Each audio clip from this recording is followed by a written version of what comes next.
Pag natapilok, this is what you need to do. We follow the RICE method. Rest. Kailangan mong ipahinga ang natapilok mong paa, especially if may pananakit every time ikaw ay maglalakad.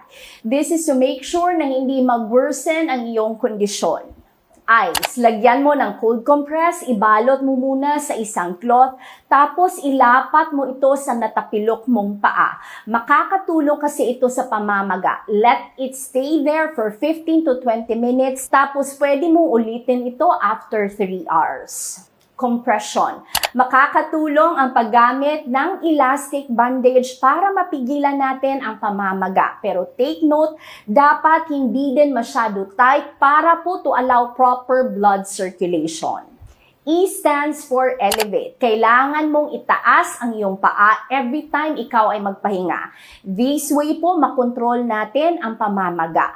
Alam mo ba that in majority of cases, pwedeng i-manage ang pagkatapilok sa loob ng iyong bahay. Pero ito ang dapat mong tandaan at ang ibig sabihin nito ay dapat magpatingin ka ng personal.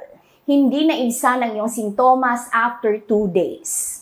Magpatingin ka din, especially if may narinig kang pop nung ikaw ay natapilok dahil ibig sabihin nito may posible pong tear sa ating ligament and in some cases, ang tinatawag natin na avulsion fracture.